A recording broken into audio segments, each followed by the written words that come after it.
Hi, everyone. Thanks for joining us tonight for this meeting.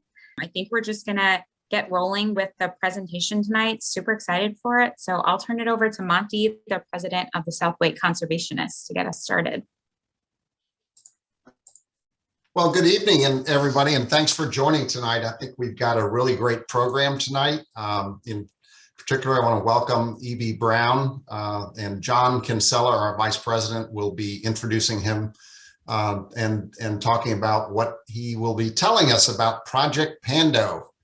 I talk about Project Pando everywhere I go because it's such a really cool concept and also a fun name. It usually starts with a name and people say, Pando, what is that? So you'll learn all about that tonight. Let me just take a couple minutes though to give you a quick update on a few things that are going on with the chapter, and I want to put in my usual plug. Please go to our website. If you haven't subscribed, please subscribe. There's a QR code on your screen. Just hold your phone up there and you can get to the website or southwakeconservationist.org. We have a few things going on, as we always do. We're pretty busy bees over here. One is the Kids in Nature Day, which we're very excited about. It's our biggest event of the year. It's our first time doing this for bringing kids and connecting them with nature. So we have a big event at the Williamson Nature Preserve, which is part of the Triangle Land Conservancy, which happens to be where Project Pando is located.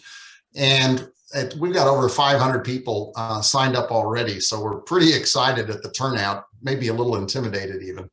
And we need volunteers. There's probably 40 or so volunteer positions of all shapes and sizes. So if you're available on May 14th and would like to help out and connect kids with nature, we could really use your help. And you can sign up on the website. There's a link there for volunteering.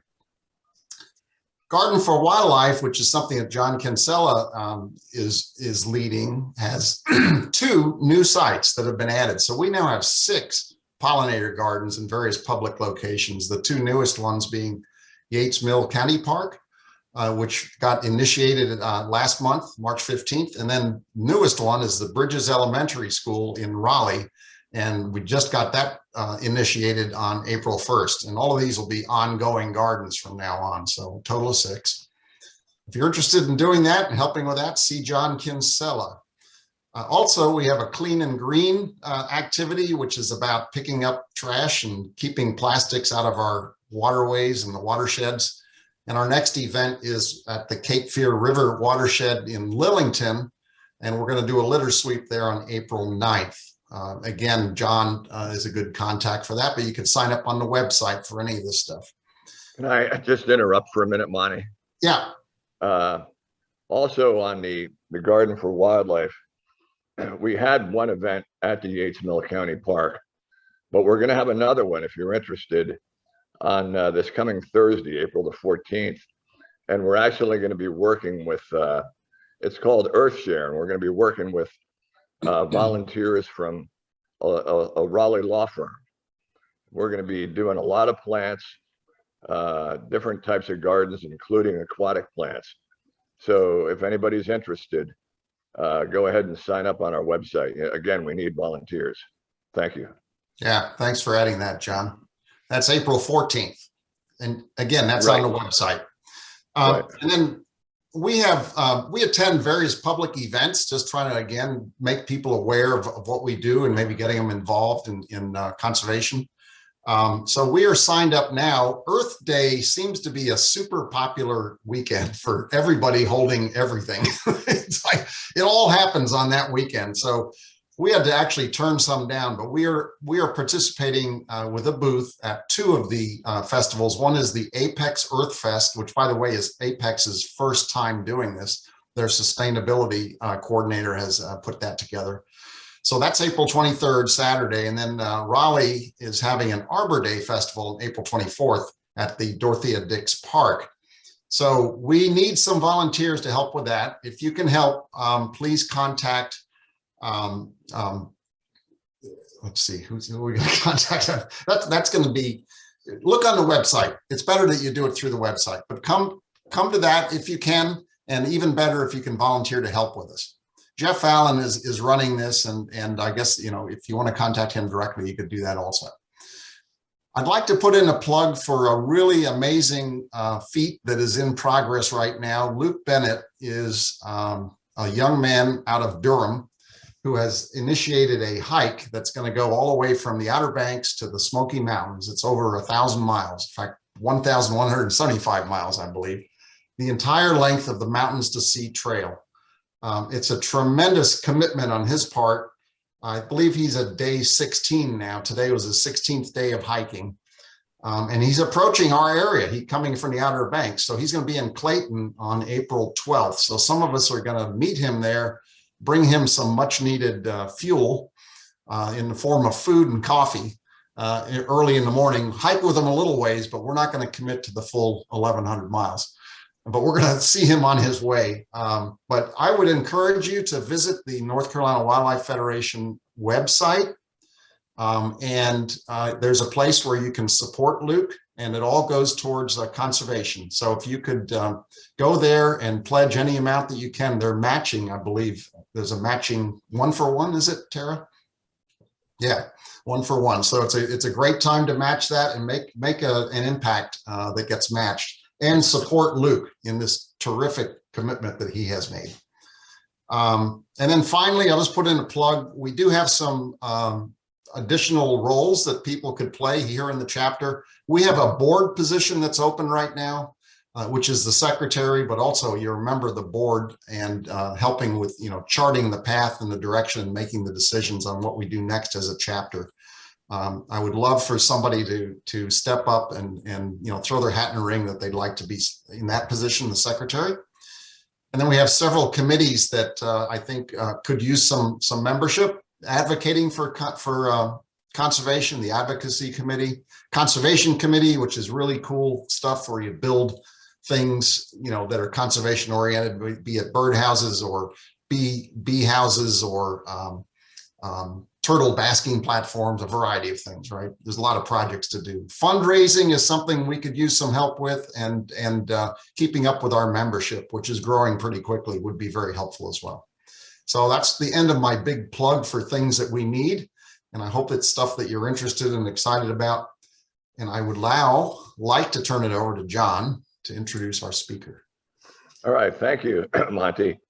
And it gives me great pleasure to introduce tonight's guest speaker, Mr. Emmanuel Brown. He's more commonly known as E.B. Brown.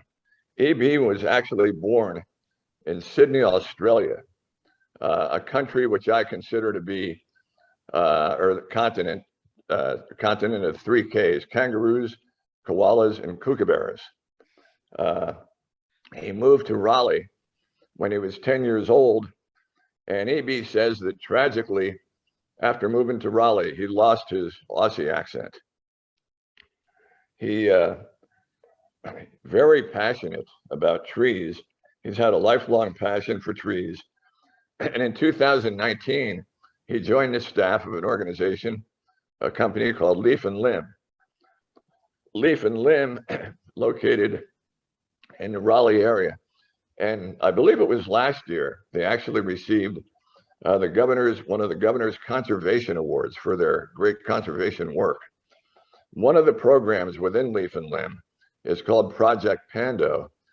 And that's what E.B. is going to concentrate on, this evening. He loves all trees, but he periodically, almost like you have a new best friend, he periodically has a new best tree. And his current, best tree right now are the pecan trees because, he loves to eat pecans. The other thing about E.B. is he loves to cook, and at 6'4", he's ideal as a basketball player. I'm not sure if he just watched the Duke Carolina game, but if he did, that was pretty exciting. Anyway, E.B., turn it over to you. All right. Thanks, John. I did watch that game, and I actually graduated from UNC, so it was a very exciting game for me. All right. Well, thank you all for having me. Let me just set up my screen real quick. Can I take over the screen sharing? Yep. Okay.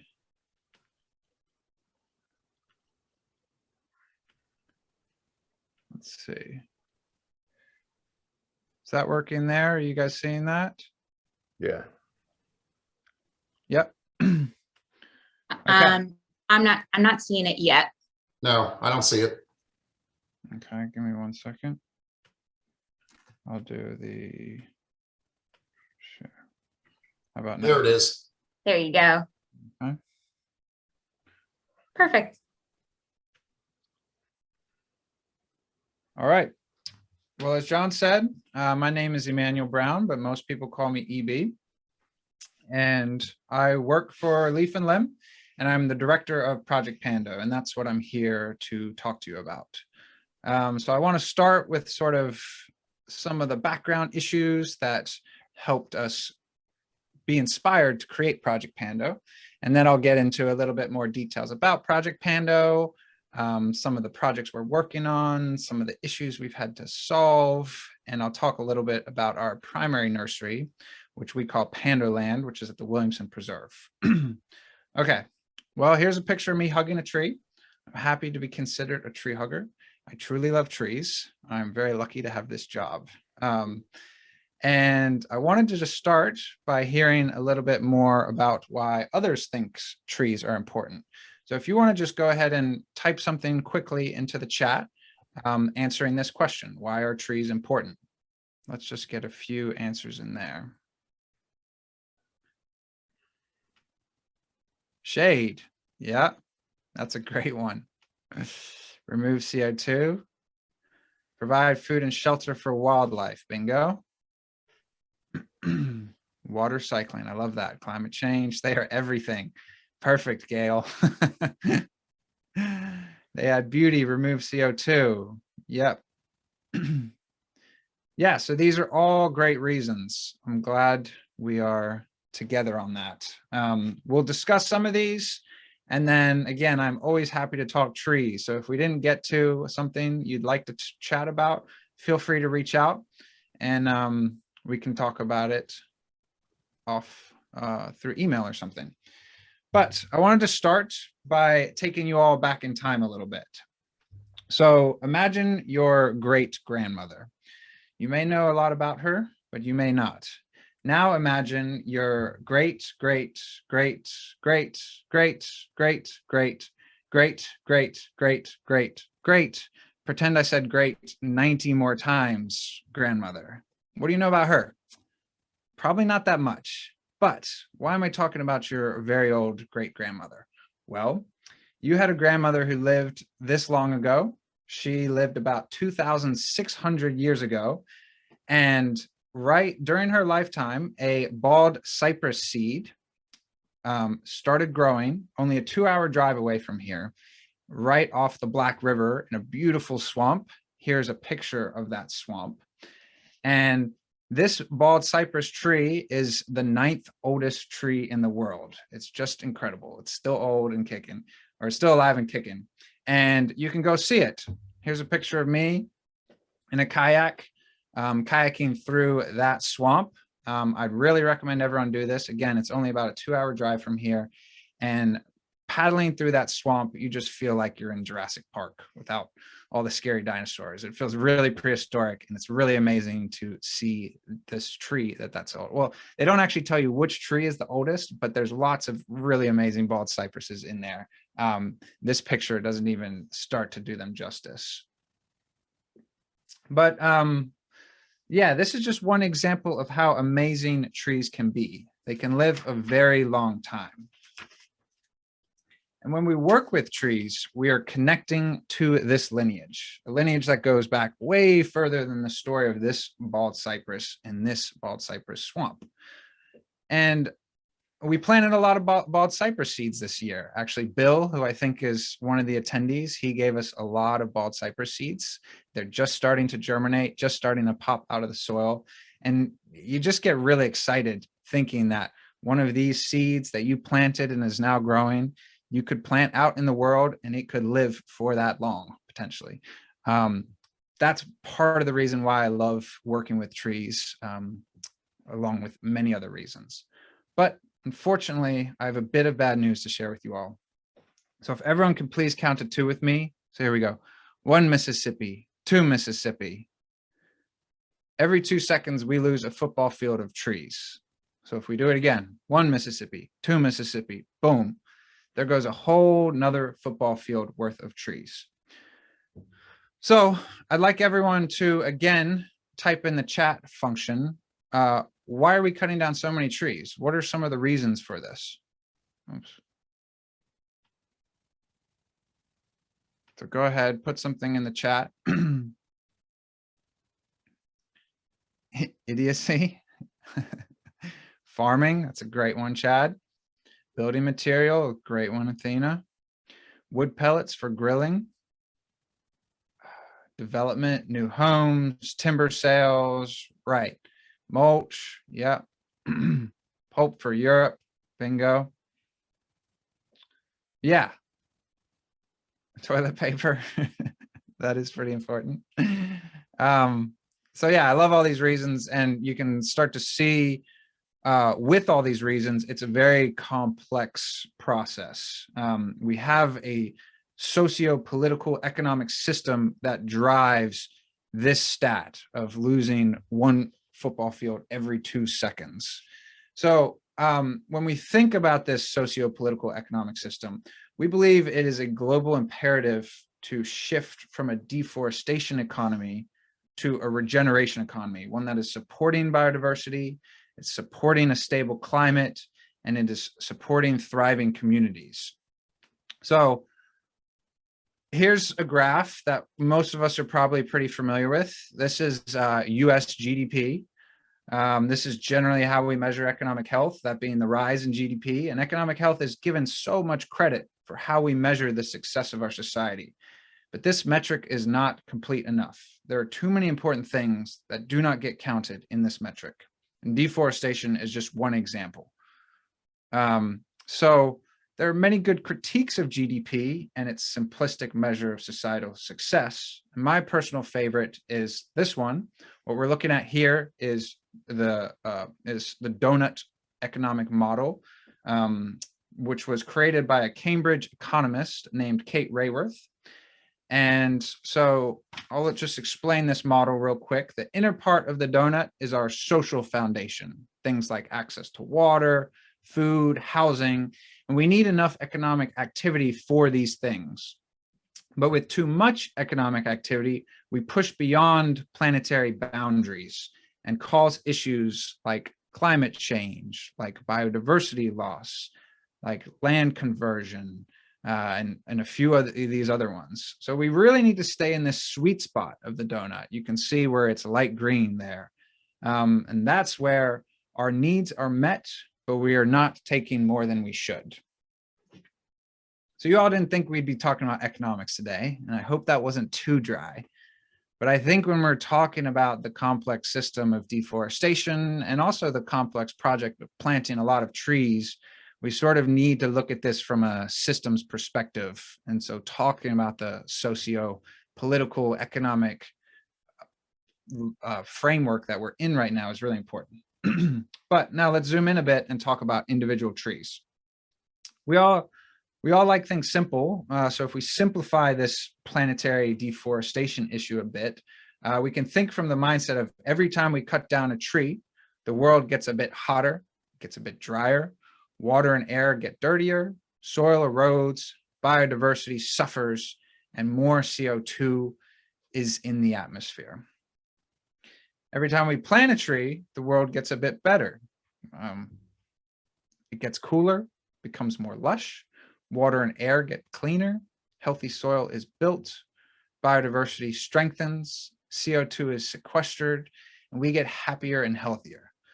These are all good things. Now, obviously, I'm being a little bit simplistic here. I'm simplifying this issue, and there's more nuances that happen. So when we're making these decisions of when to cut down a tree, because sometimes we do have to, and when to plant a tree, we need to think about right tree, right place, right way, right reasons. And that's a complex discussion, and we'll get into some of those things. But these are all important decisions when we're planting trees and also when we're removing trees. So if we want to make the world a better place through planting trees, what is the best way to do that? Well, we think the first question is, how many trees could we plant? So luckily, a lab out of Switzerland called the Crowther Lab, they did this big study and found, using a lot of artificial intelligence and computer modeling, and they found that we have room for 517 billion more trees on planet Earth. That's a lot of trees. And this is also excluding urban and agricultural areas. And I think our urban and agricultural areas could actually support more trees. So this number could actually be much higher.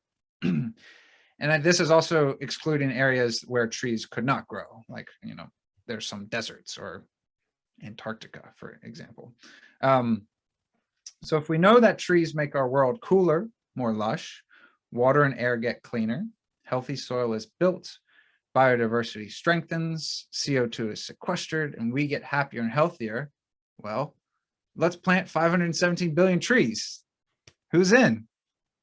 Let's do it. Well, if we go through this hypothetical, there are some issues that come up. The first one being that tree costs add up. Even if we were buying trees at $1 a piece, that is still $517 billion. Not very cheap, especially with all the other things we need money for. So that's issue number one. Issue number two is the wrong tree species are being grown and sold. Now, I'm probably preaching to the choir here, but we need more preachers, because here's a picture we took earlier this year of a freshly planted privet hedge in a Raleigh park. So we are still growing the wrong trees, meaning we are growing trees that are invasive, we're growing too many non-natives, and we're still planting them way too often.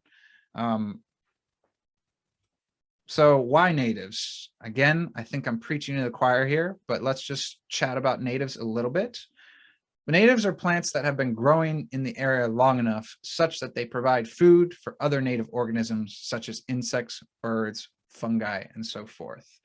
So one of those key reasons why trees are so important, which is that they support biodiversity. They only support biodiversity if we're planting natives. If we're planting non-natives, then most of those non-natives don't support biodiversity. Like, for example, in a white oak, which is native to this area, that single white oak will support around 500 caterpillars, whereas your Bradford pear will really only support around 2 caterpillars. That's a huge difference, obviously. And your Bradford pear will also outcompete other plants and other native trees that could support those caterpillars. So I won't get too much deeper into biodiversity and natives. I'm sure many of you are familiar with the work of Doug Tallamy, but this book has just been so influential in the way we think about Project Pando, and so I cannot recommend it highly enough. The Nature of Oaks and the rest of his books. So now let's get to issue number 3. So the way trees are grown is destroying genetic diversity. So genetic diversity and the genetic strength of our trees has been taking a beating for some time. Years and years of clear cutting and selecting for the biggest and oftentimes the oldest trees has impacted our forests in ways we are far from understanding. And then when we clear huge amounts of forests for suburbs or for agriculture or for other reasons, many of the trees we choose to replant are cultivars that all have the exact same genetic makeup. So this creates an urban forest that is less resilient and harms the overall genetic diversity. If all we're planting is October Glory maples, which we as a company work in many neighborhoods that are all just October Glory red maples, then you only have one type of genetics in those maples. So you get issues because you don't have genetic diversity, but then also once a pest rolls through, it hits all of them hard. And that's something we deal with a lot as a company. So that's another issue. And then issue number 4, sorry, this picture is not very clear, but there's also just a lot of the nurseries these days are, okay, and there are some really good nurseries. I'll have to preface that with that. But there are some nurseries there, it's just a poor quality of tree. They have buried root collars, they have girdling roots, the trees are too large, they're grown in an unsustainable manner. And again, that's not all nurseries, but we personally deal with a lot of tree planting through our company, and some of the trees are just in not good shape. So I'd like to stop here for a little bit and take some questions. Now that we've gone over all the issues. So let's see. Yeah, we do have 2 questions in the chat, actually 3 questions. So the first one is, how much reforestation is occurring worldwide? So you want to start with that one? That's a great question, John. So I don't have many figures on that, but that is a good thing to add, reforestation. I can share a map with the group here. There's a map that you can toggle between areas that are being deforested and areas that are being reforested. So it won't give you a clean number, but you can sort of see loosely on this global map areas that are going through reforestation, either natural or planned. So, and the thing is, trees are very hot right now. I'm sure you guys have seen, there's so many organizations that are planting a lot of trees. There's so many governments that are planting a lot of trees. So I do have hope. You know, I think we could be at an amazing tipping point where biodiversity is only strengthened from here. But obviously we still have a lot of work to do there. Let me ask, what's your opinion of what's going on in the Amazon? Can you be more specific? What? You know, you always hear about deforestation in the Amazon, and Right. I was down in Ecuador recently, and you know, of course, they discovered oil down there, so they're talking about having like massive deforestation. Right. And of course, Brazil's not doing very well. So overall, how's South America doing? Yeah, I'm not an expert in South America. I don't know enough to say that, but I have heard those things that you're saying. I've just sort of heard the headlines, and I think it's problematic. And again, that goes back to this socio-political economic system. We value oil much more in our current culture than we do natural forests, especially one as amazing as the Amazon. I also know there's a lot of deforestation happening there for meat production. So again, that's where a culture, and globally we're starting to eat more meat and especially more beef, and that's fueling deforestation around the world. Okay, thanks. Another question is, Project Pando unique, or are there similar organizations, or there organizations with a similar mission? Yeah, that's a great question. So I would say there's many organizations that are slightly similar. You can find many organizations that work with trees. We did a deep dive into as many as we could find when we were starting Project Pando, and most of those organizations are less focused on the growing of trees and more focused on the planting of trees. So that's what is most unique of Project Pando, is while we do plant trees, our main mission is to propagate those trees and then allow other nonprofits or other governments to do the planting. So like here in this area, we're the only nonprofit native nursery, and there's not too many other nonprofit native nurseries in the country. But there are some other really great nurseries that do share a lot of information. There's a few that I can point folks to where we've been collaborating with them, sometimes one-on-one, but also just sometimes through great YouTube channels. So I would say there's a lot of people growing trees, and there's a lot of people doing it for the right reasons. But Project Pando is unique in the fact that we're a nonprofit. We're trying to make it volunteer and community led. And I'll talk about all this a little more. Yeah, I don't know another group like you all, so I think it's pretty cool. I mean, you guys are such a special group. So yeah, thanks for doing all this. I wish there were groups like this in every part of the state, because we would really be able to work with you guys on that. Well, we'll get to that too later in the presentation. Definitely.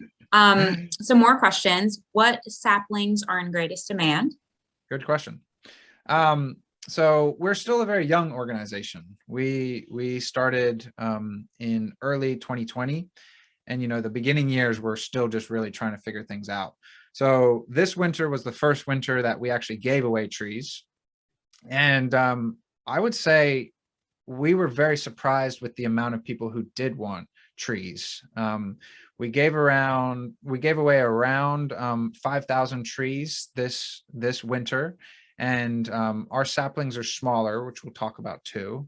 So 5,000 seems like a big number, but it's pretty small relatively. But I can't really pin down an exact sapling. I mean, we had folks interested in all sorts of the ones we were giving away. We gave away a lot of white oaks, a lot of cherry laurels.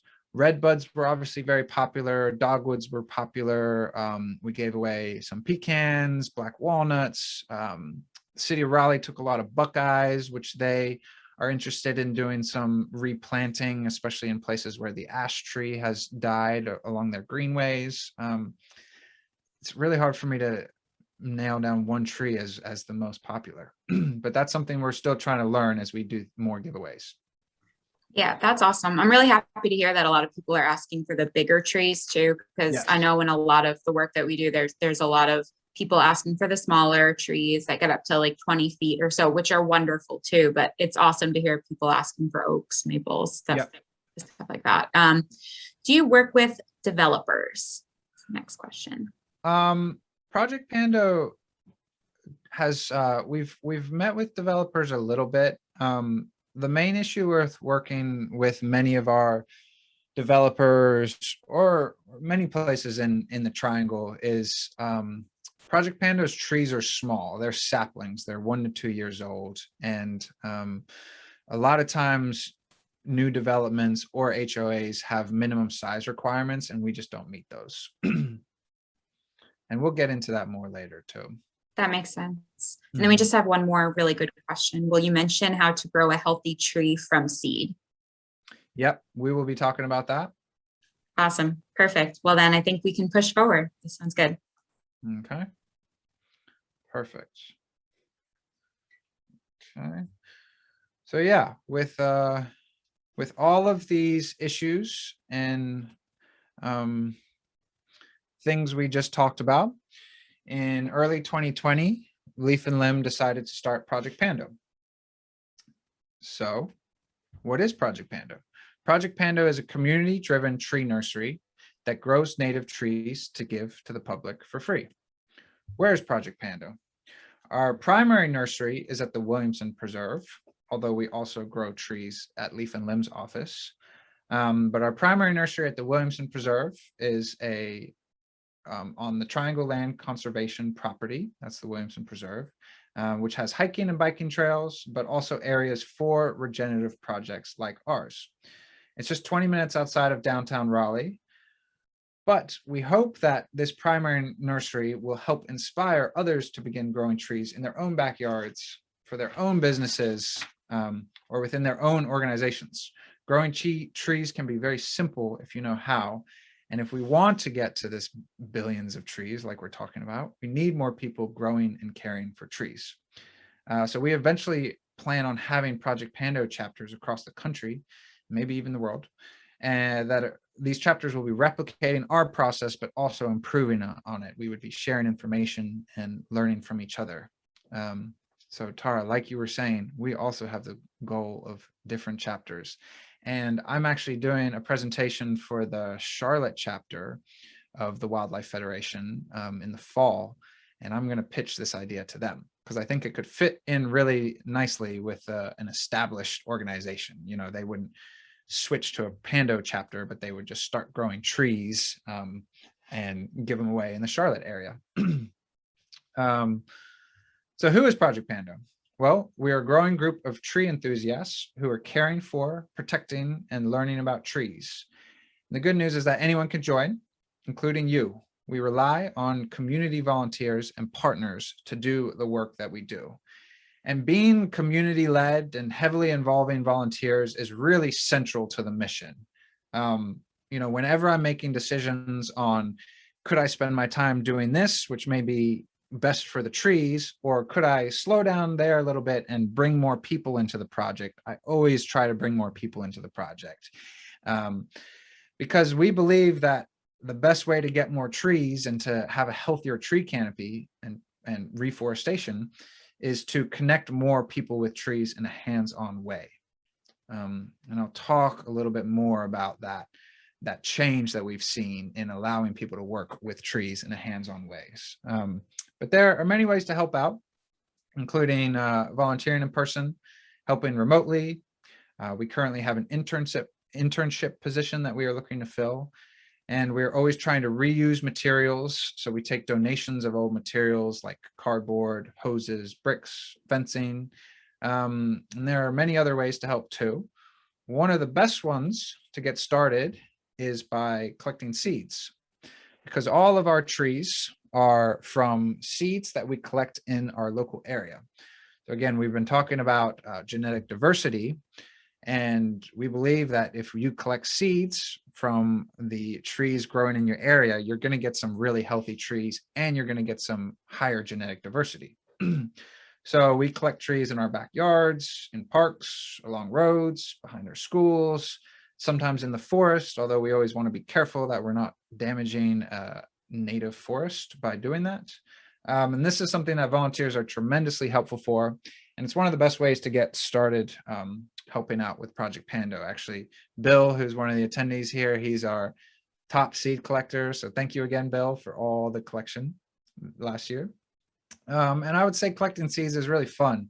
And it's a great way to learn more about trees. You know, you have to be able to identify the tree, which is step one, but then you have to know when the seeds are dropping. And sometimes you have to visit that tree multiple times to get the perfect time for the seed drop. You know, you might see them starting to grow, but they haven't dropped yet. You come back a week later and now the ground is covered. And many of our volunteers reach out to us once they learn how to identify seeds, and they start to say, oh man, I'm seeing them everywhere. And this walk that I've gone on many times before is now I'm seeing the forest in a completely different way because I'm noticing seeds and I'm collecting seeds. So that's sort of what we mean about this hands-on experience. These people are now much more attuned to the trees in their surrounding area, and that will hopefully lead them into a protective role over those trees. And so seed collecting can be very addicting, I will say. My partner has gotten pretty frustrated when she turns around during a walk and I'm 20 steps back picking up acorns off the ground, and she comes home and opens the fridge and opens that bottom drawer, and now it's just full of some seed. So be careful if you get in seed collection. It can be very addicting.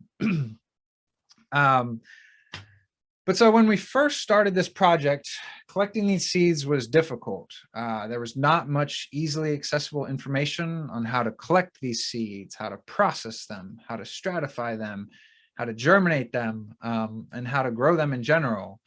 And then we found this article, which sort of reinforced what we were learning ourselves. And this is from the National Geographic, which said, to regrow forests, the US needs billions of seeds and many more seed hunters.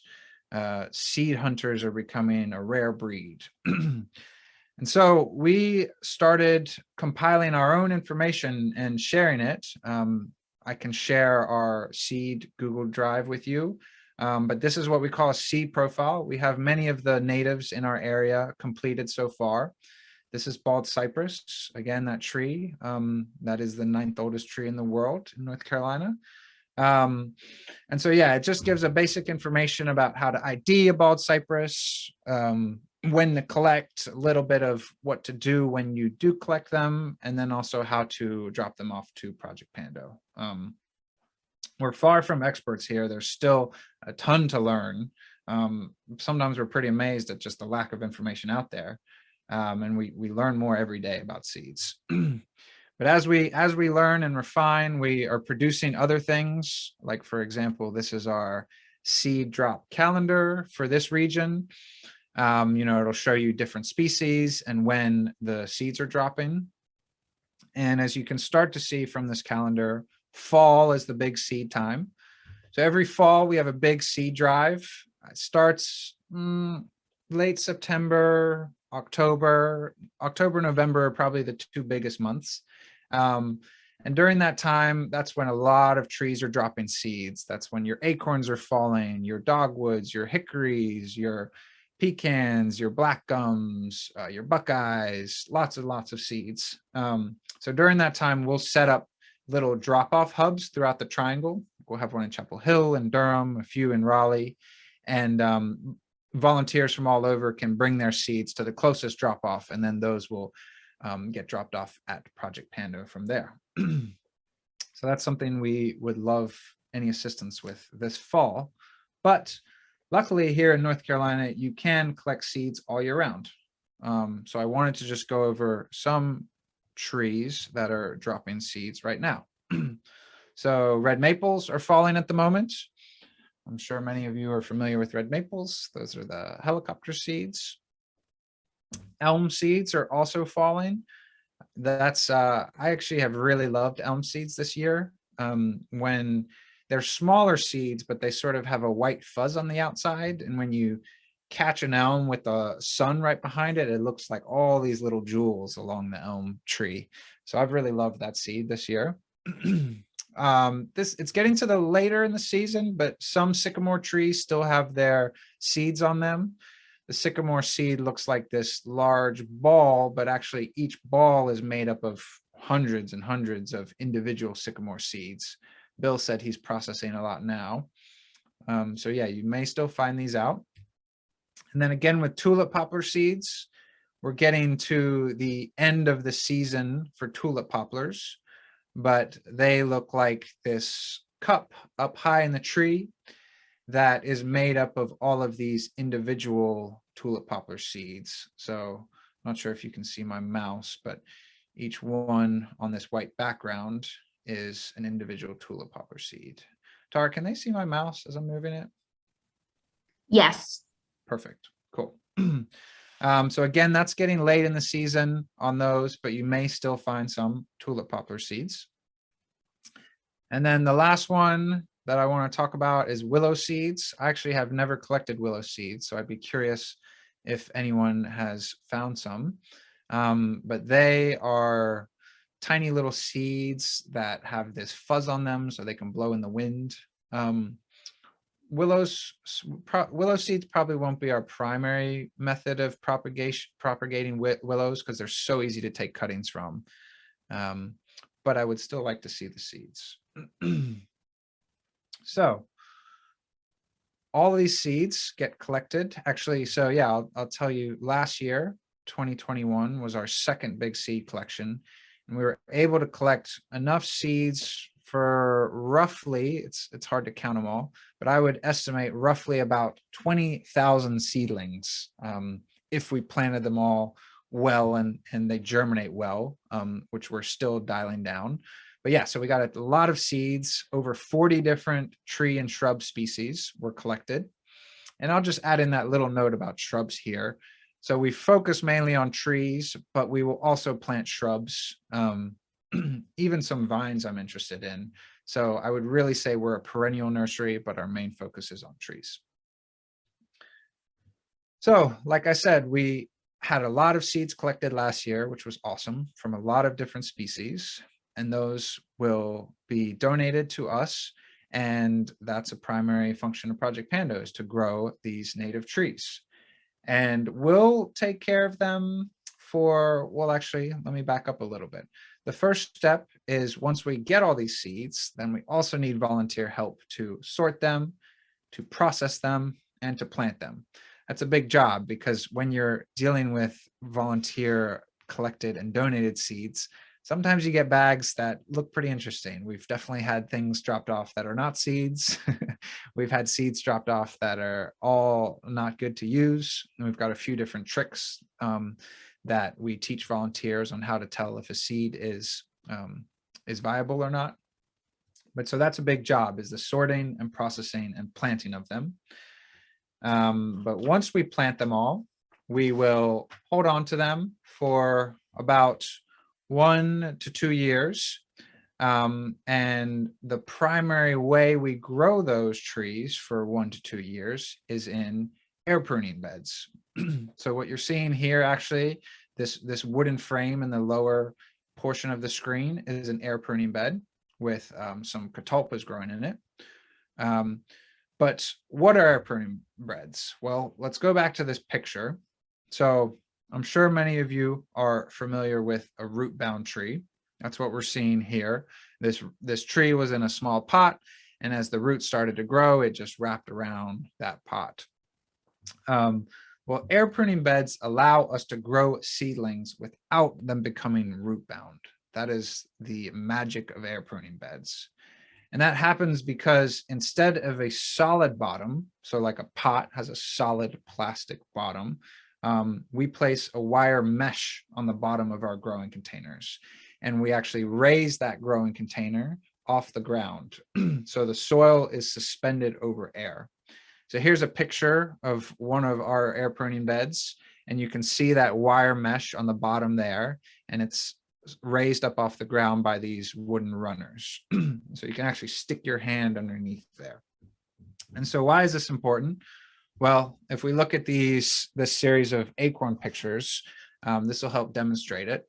So if we start on this acorn to the left, that is how an acorn first germinates. The taproot comes out and starts growing straight down. Then it actually splits open in half, and the seedling starts to grow out of the root, which I thought was interesting when I first saw that. But you can see here from this third one, most of the beginning energy of an acorn's life is really put into creating this deep taproot. But this fourth picture, this taproot here has been air pruned. So you can see at the bottom where it's a little red and a little shriveled. Well, this was in an air pruning container.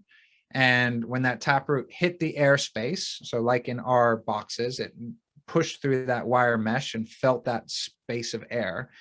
It says to the tree, well, I can't keep growing down here. There's just air. So instead of continuing to develop that taproot and wrapping around like you would in a pot, it starts to develop these fine horizontal feeder roots like you see in this fifth and sixth acorn. And so the magic of that is it allows us to plant a lot of seeds in a small space. So here's a volunteer planting seeds in our air pruning beds. And you can see we really pack them in there tight. These beds are full of white acorns. This is what it looks like when they start growing. Again, you can see how thick those white oaks are growing. It's really just a full carpet of trees. And we're still experimenting a little bit if we thin it out a bit, if we get larger trees or not. But last year was really successful for us in showing how many trees we can grow in a small space. And so what we're sort of estimating is in the space of about 2 parking spaces, you can grow around 10,000 seedlings. And that's exactly what we have growing here in the back of Leaf and Limb. If anyone stops by and walks to the back of Leaf and Limb, you will see a bunch of air pruning boxes and trees starting to grow right now. So with that number, 2 parking spaces, we like to imagine all of our dying malls and the parking lots that they have. And, maybe it's not the best place to start growing trees, but it is helpful to remember that there is space available if we can be creative enough to find it. There's plenty of space to grow trees. Here's a picture of one of those oaks from our air pruning beds. So again, you can see the long taproot that sort of shrivels up here at the end, and then fine feeder roots coming off at multiple places all along the root, the taproot. And again, last year was our first year growing, so we've still got a lot to learn, but we are liking what's coming out of our boxes so far. So once we take these trees, like we said, we give them away to other nonprofits. We give them away to cities. We give them away to individuals. We give them away to organizations who want to do tree plantings. That's our main function, is to just grow them and then pass them along to others who already have systems set up to plant trees. But we also do some tree plantings ourselves, and we're piloting some new types of tree planting methods that I'd like to get into. But before we do that, why don't we pause for some more questions? Let's see. Okay, yes, I see a few in here. So we have a question in the chat. Can you grow trees that naturally have taproot in an air pruning bed? Yeah, so that's the best situation for an air pruning bed, is trees that naturally have a taproot. So oaks, we've been loving in the air pruning beds, and others that have a taproot. Okay, perfect. Let's see what the next one is. We have sweet gum trees and the balls can be a problem, but is there any need or value to the balls? Yeah, so sweet gum trees are the tree that everyone loves to hate around here. I really love sweet gums, and they're native. And if you spend time with your sweet gum, I'm sure you'll see some birds up there. They love to pick out the seeds from the balls, especially when they're still up in the tree. So they are an important native. They do help with a lot of our native ecosystems here. And another great thing about sweet gums, this is partially why people get annoyed with them, is they're pioneer trees. So any place that's been clear cut, if you just let it go, the first thing that'll show up are sweet gums and loblollies. So those are really important for starting to transition areas back into forest. But we actually don't, those are the only two native trees that we don't focus on, are sweet gums and loblollies. We don't plant any of those just because they're doing plenty fine without our help. If we just put our mowers away, we will get plenty of sweet gums and loblollies. That makes sense. Thank you. How do you ensure too many seeds providing vital food for local wildlife aren't taken from any one area? That's a great question, Sindra. This is something we talk about with our volunteers. In general, we've found once you start looking for seeds, their seeds are very, very, very abundant. So we will definitely tell a volunteer, if you find a tree, especially if it's in a forest ecosystem and there's only 1 or 2 seeds on that, leave that one alone. Like, let's just let that one handle itself.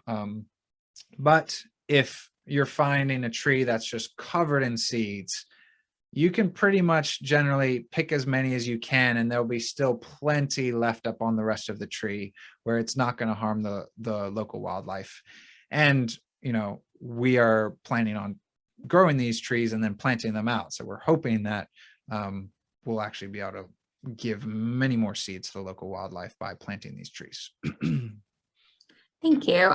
So I know we covered the gum trees, but how about the sycamores?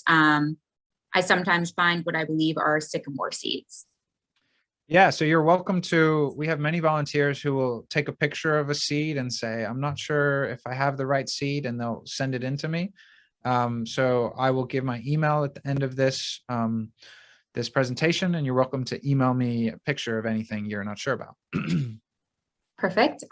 We have a question. How deep are the boxes? So that was referring to the boxes before you showed. Yeah. Yeah, great question, Gail. And that's something we're actually experimenting with, different depths. We have planted some at an 8-inch depth, and then we've planted some at a 6-inch depth, and then some boxes we actually add a riser to, so they ended up being 14 inches deep.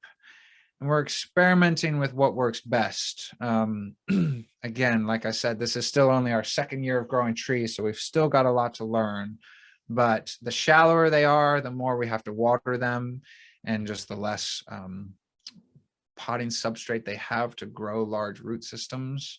But if you get them too deep, then the taproot may not potentially hit the air pruning, and then you're sort of defeating the purpose. So something we're still experimenting with, but about 6 inches to 14 inches. I think you were kind of getting into this, but the next question, is it hard to keep the soil moist in an air pruning bed? Yeah, so it's not too difficult. Like we said, the deeper ones are easier, and our potting substrate is actually pure leaf mold. So it's from a big pile of leaves that has been sitting out for 3 years, and that breaks down into what's called a leaf mold. And that's 100% of our potting mix. So it's pretty much pure organic matter. And so that holds a lot of water, which is nice. And trees don't need as much water as if you're growing vegetables or something like that too. So if it's really hot during the summer, sometimes we water multiple times a week. But for instance, the beds we have out right now, we've watered maybe once or twice this year, just because we've had pretty consistent rain and it does hold water pretty well. So you don't need a lot of water to grow trees, which is nice. Thank you. I think that's it for our questions for right now. Perfect. Okay. So now I'd like to go back to our primary nursery, Pandoland, and tell you a little bit about that story. So we call the site Pandoland, and it's a beautiful 17-acre field surrounded by woods. And walking through the field, you will find an existing ecosystem of native trees, shrubs, perennial plants, and lots of animals and insects. And around this ecosystem, we have set up tree propagation areas, reforestation plots, walking trails, a hazelnut pecan grove, native plum thickets, a flock of sheep, and more. So this is summer 2020. This is a drone shot of Pandoland. And this is right when we started working out there.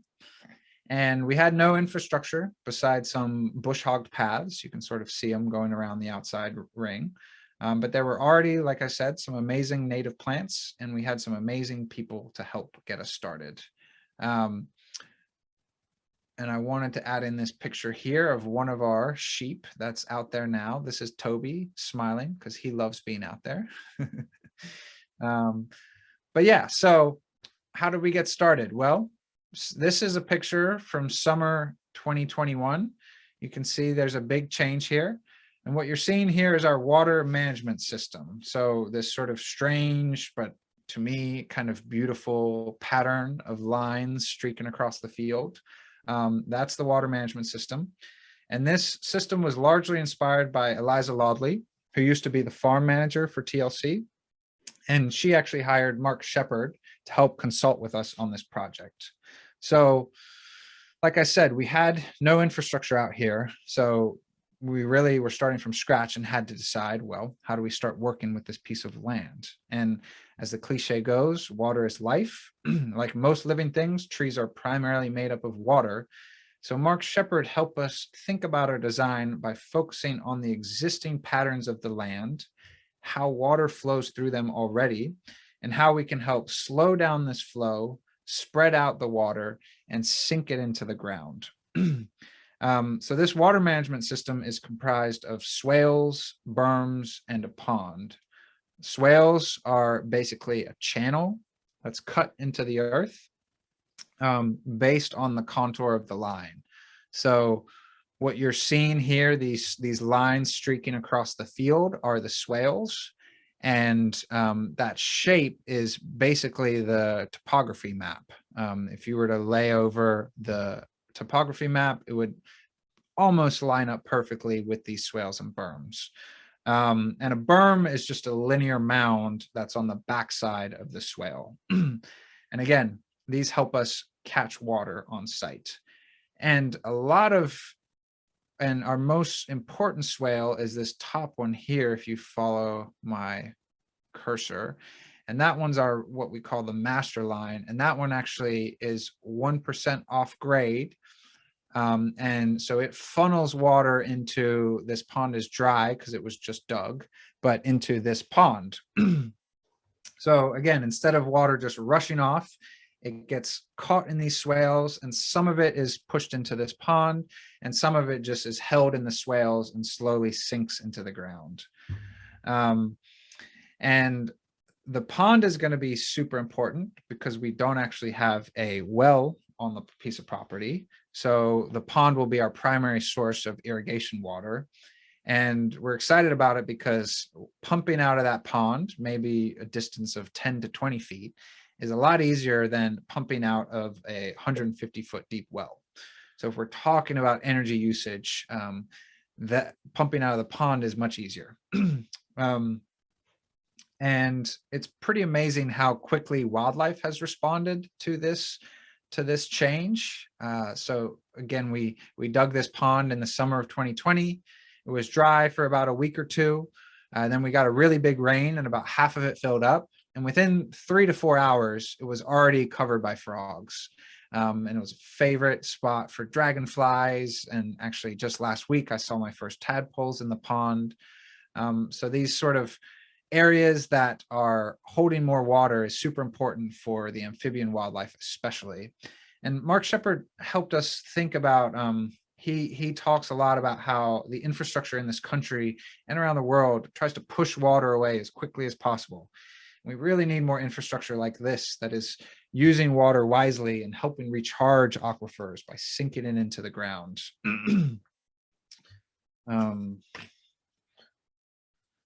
So after we got our water management system in place, this is a picture from this winter 22. We were really able to start moving on a lot of other projects. It's a little hard to tell from this drone picture, but we made this quick map to show some of the projects we are working on at Pando Land. And I can go into some of those now, but I can also share this map with you for if anyone who wants to visit. As I said before, some of the trees we grow through Project Pando, we plant out at Pando Land. So one recent tree planting we did is a high density forest. And I think the best way to start explaining a high density forest is to show you this quick video. So I'm going to try to pull this up. Hopefully it will work. If you could help me out, Tara, and see if this is loading. Yeah, I'm not seeing it yet. Are you clicking play on that right now, EB? Are you still seeing the slideshow? We're seeing the YouTube page with the video that's ready to go. Yeah. Working now? It's not working. I'm just seeing it kind of frozen here. Okay. Are you sharing your full screen or just the PowerPoint? Let me, yeah, maybe I need to share the desktop one. Yeah, that sometimes helps.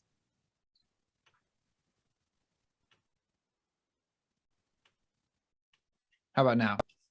Yeah, do you want to put that in full screen too? Yep. Perfect. Perfect. Okay. Let's play just 2 minutes of this video. This region is full of endangered species. Their habitat is so fragmented and their diversity is being reduced daily.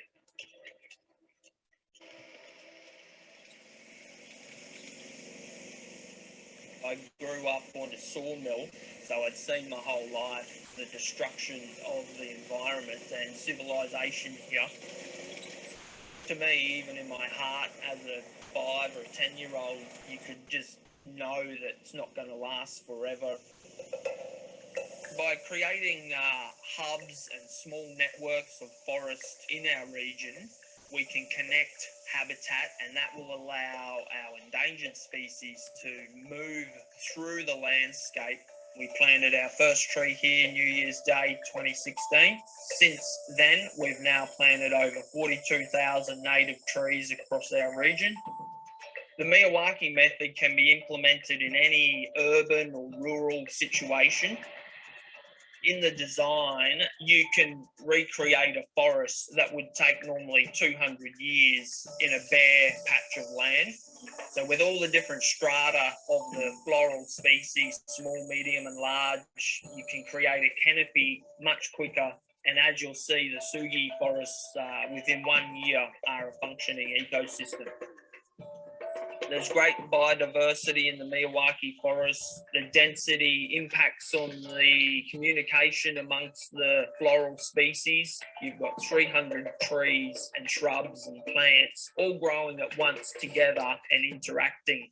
It attracts birds, insects, and then that in turn creates a positive feedback loop.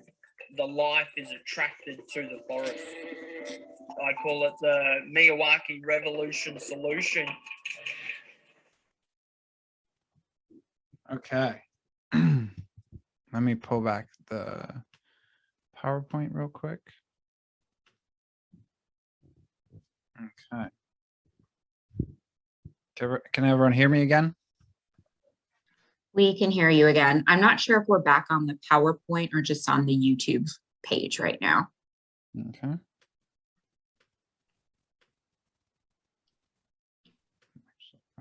Share. There you go. Perfect. Perfect. Yeah, so sorry for the little bit of technical difficulties, but that is a just a great video that shows one of these high density forests, or some people call it a Miyawaki forest.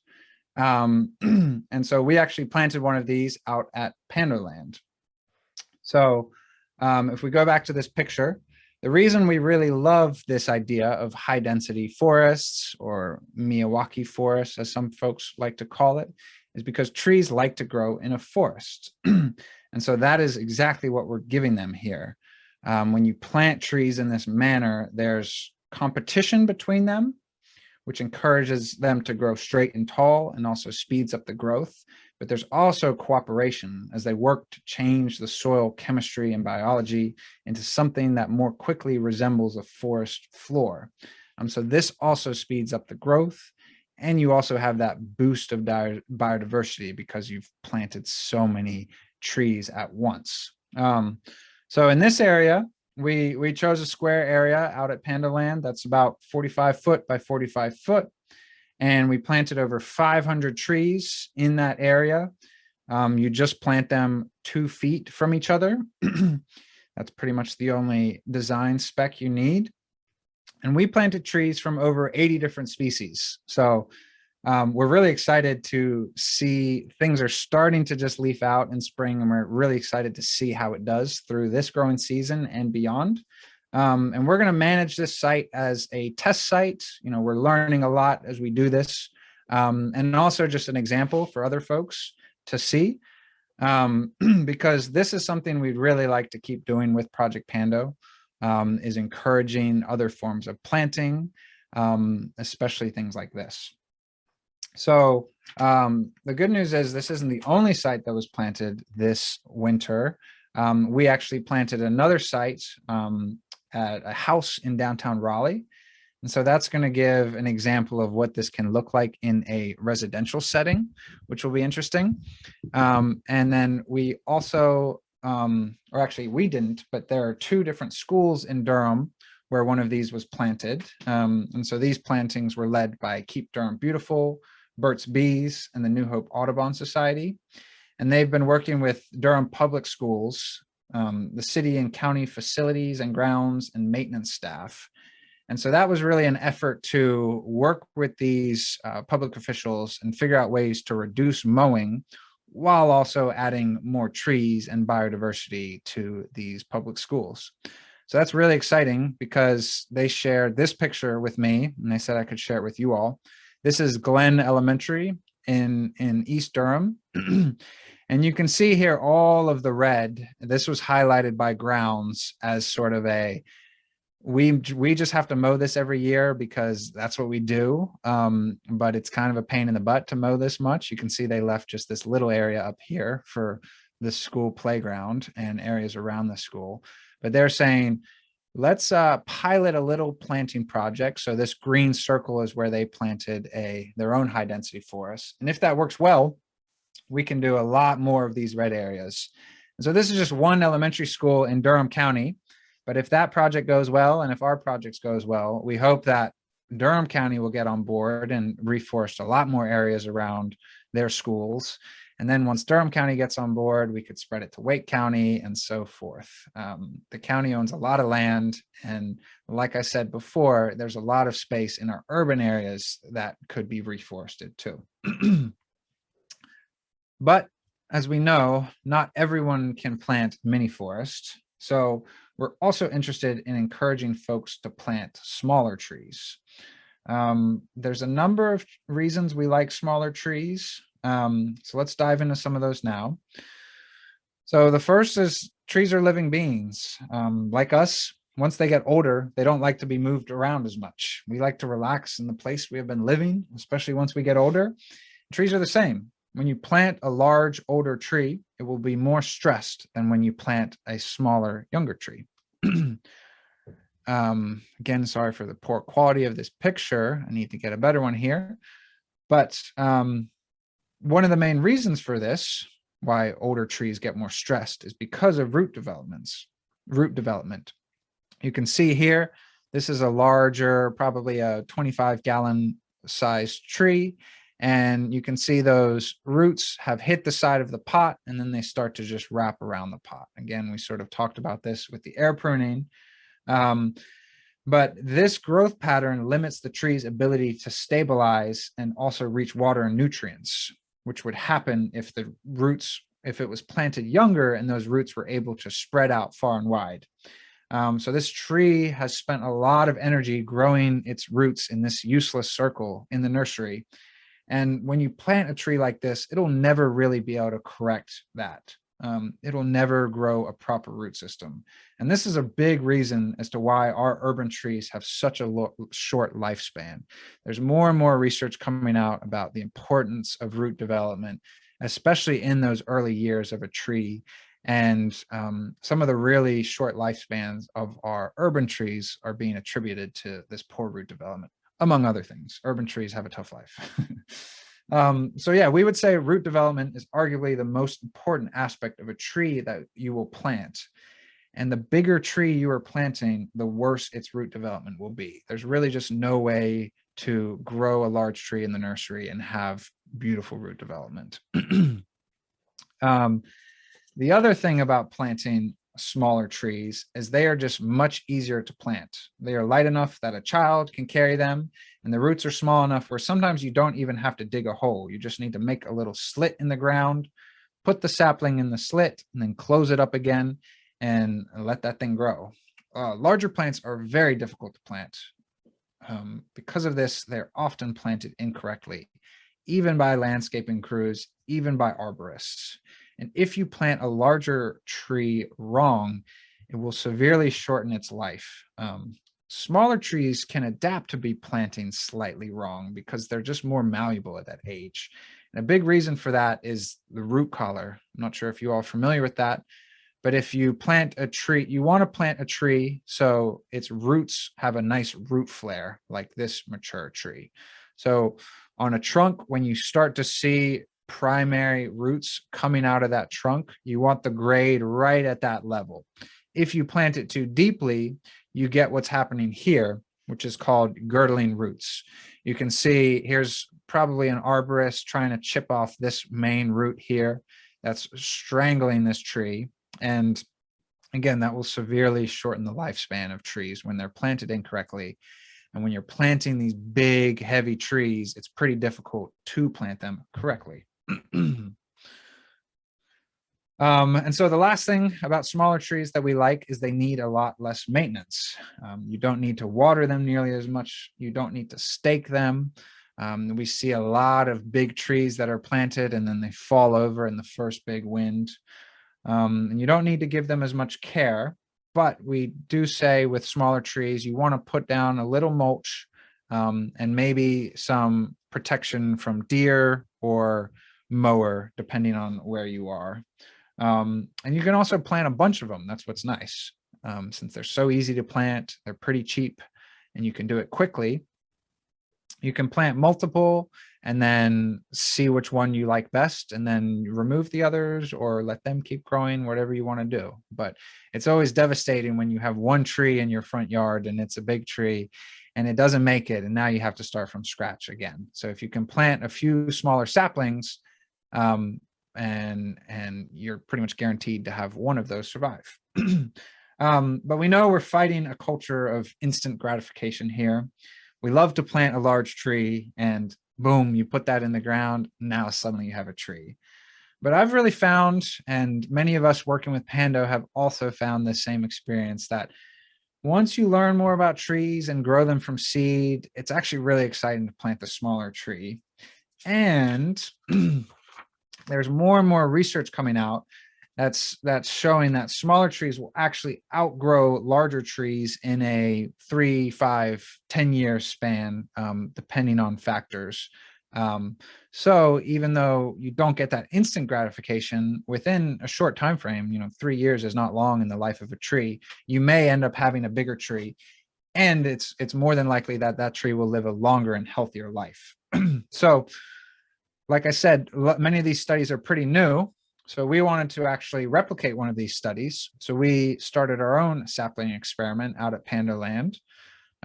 We planted 6 plots of 4 white oaks each, so 24 total white oaks, and each group of 4 has 1 sapling, 1 7-gallon tree, 1 15-gallon tree, and 1 25-gallon tree. So we tried to control for as many variables as possible, and over the coming years we're going to measure the success of each of these individual trees and hopefully replicate some of those studies that show that the sapling does well. We shall see. So yeah, there are many other Pando Land stories I could tell, but we're getting to the end of our time. So I just wanted to touch on this last bit. Is everything that we're doing here, we are compiling, and we eventually want to release an open source blueprint that anybody can use to replicate what they're doing, to plant more trees, to care for more trees, to do this in their own neck of the woods. So if you'd like to learn more about Project Pando, you can join us by visiting our website, leaflim.com/Pando. You can learn more there. You can sign up for our Pando newsletter. You can join our Slack channel, which is an online messaging board where we share information and talk with our volunteers and things like that. You're also welcome to contact me, eb@leaflim.com. And let's skip over to this slide here. So as I wrap up, I want to say we do this work partly because of all the amazing benefits trees provide for us, but it is important to not just look at trees as tools to be used. They are big, beautiful, living beings, and we need to respect them as such. It's far time that we honored the significance of the non-human. And finally, I'd like to leave you with this quote: the trees act not as individuals, but somehow as a collective. Exactly how they do this, we don't yet know, but what we see is the power of unity. What happens to one happens to us all. This is from the author Robin Wall Kimmerer, who has a couple great books that I highly recommend. And I actually realized I didn't talk about where the name Project Pando comes from. And that comes from, I think I have a picture here. Yeah, so that comes from the Quaking aspen out in Utah, which is one single clonal organism. And so the idea, so all these individual trunks are all connected by the roots, and they're all one individual tree.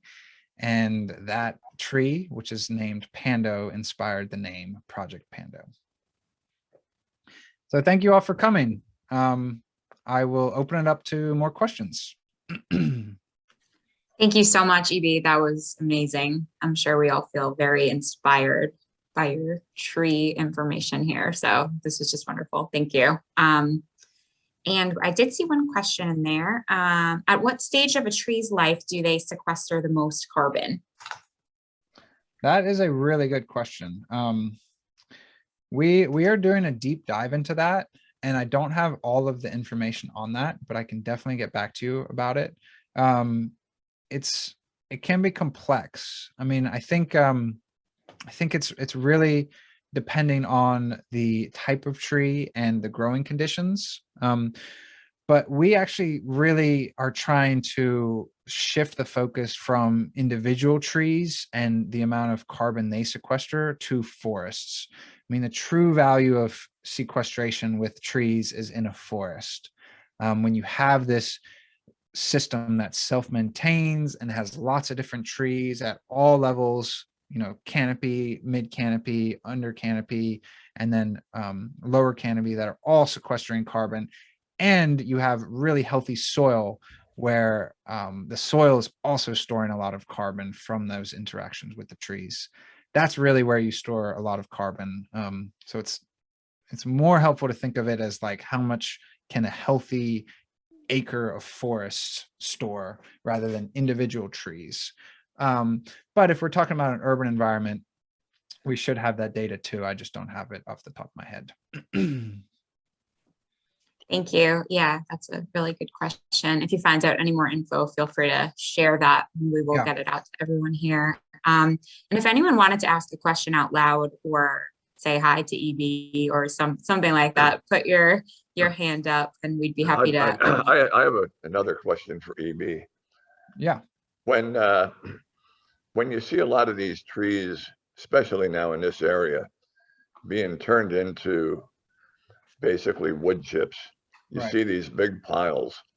We know that like they say, if you burn trees, then that releases all the carbon. Does the same thing happen when you turn those trees into wood chips? Is that now a release of, say you cut down a 200-year-old tree that's 50 feet tall? Is that those wood chips gonna release lots of carbon? So there would be some carbon released, but the primary makeup of those wood chips is carbon.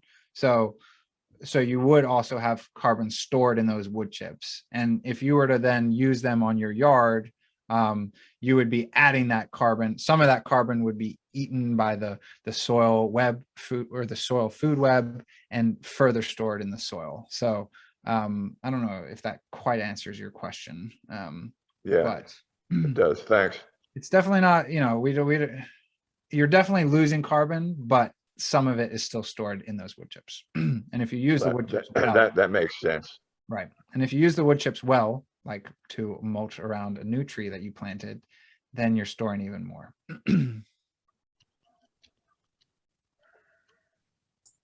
Well, I think that covered the question. So I don't know if you guys have any last thoughts, John or Monty. Yeah, go for it, Monty. To me, it was a fantastic presentation. Really glad. And I would add, Monty can also comment about this possibly, but if you have other activities, like you said, where you're doing a lot of like a mass tree planting, please let us know, because we have a lot of volunteers I think would be interested in that. Okay. Absolutely. Yeah, John, that's exactly what I was gonna point out as well, and actually ask you, EB, this time of year, because you're doing a variety of things. What are some of the more significant volunteer needs that you have right now for our audience? Because then we can maybe get something organized to help you out. Yeah, I mean, so this time of year, we actually get to slow down a little bit, which is nice, because we don't want to plant as many trees and there's not as many seeds falling. But I would say, I know, Monty, we had talked about having your group come out to the nursery. I think that would be a next great step, is to do a tour of Pandoland with you all. Because I think, then we could talk about the sort of activities that need to be done out there. What'll start happening is just a lot of maintenance, which isn't quite as exciting, but very necessary. Watering the trees, weeding the trees, setting up more propagation areas for next year. So that is really most of our work over the spring and summer, and then fall we'll start collecting a lot of tree seeds again. Yeah, but I think a tour would be great. Then you guys can see everything we've been talking about in person. Yeah, I think that'd be fun and helpful to get us oriented. So that'd be great. Yeah, I want to echo what John said. This, and I've seen some of the comments coming in on the chat. This was just a terrific presentation, and sharing what I think is a very, very exciting model that you've developed. We wish you, Godspeed in all that you've done here in getting this to catch fire around the world. And any way we can help, we're totally cheering for you. And thank you very much. Well, I appreciate that. You all have already been very helpful. It's been, like I said, some of your members have already been volunteering for Pando, and that's been great. And I'm excited to see where it goes. and we maybe did just have one more next year. Sorry, maybe next Go year Carolina will win it all, right? Yeah.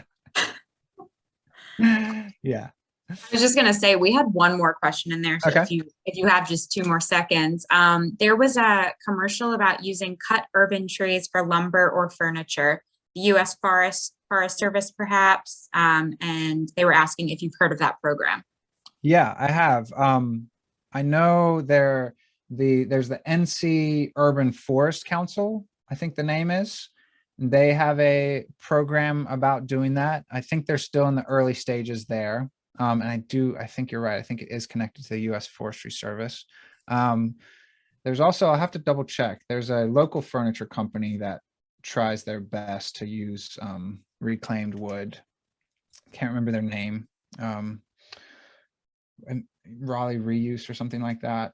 So yeah, all those programs are great. I mean, that's the thing. I firmly believe that trees should be used for lumber and for many other things. And that will only help us get healthier forests if we do that in a sustainable way and try to reuse as much as we can. So yeah. Absolutely. Yeah, thank you. And we actually do have one more question. I think all this talking just got everyone thinking about some good questions. We have a question. How does Project Pando distribute the tree saplings to the general public? Good question. So we do some individual tree giveaways where, we'll just post it, and we usually have it at Leaf and Limb, and folks can show up in their car and take home some trees. We generally do one at the end of the year, so it'll be in early December, sort of a Christmas themed one. Besides that, volunteering is a great way. All our volunteers can take home as many trees as they want. And then we may do more giveaways, but we are more focused on trying to work with other organizations who do their own giveaways. So like, for instance, I think somebody mentioned We Plant It Forward, who is managing the Raleigh Arbor Day Festival. We gave Maggie a lot of trees that will be given away, I'm pretty sure, at that festival. So that's a good one. We Plant It Forward is a good organization. Yeah. Thank you. I think that covered the questions. And I know we've already done our conclusion here, but just thank you so much again for being here. This was a wonderful presentation. Well, thanks for having me. Okay. All right. It was Thanks great. very much. Thank you very much. Have a good night, everybody.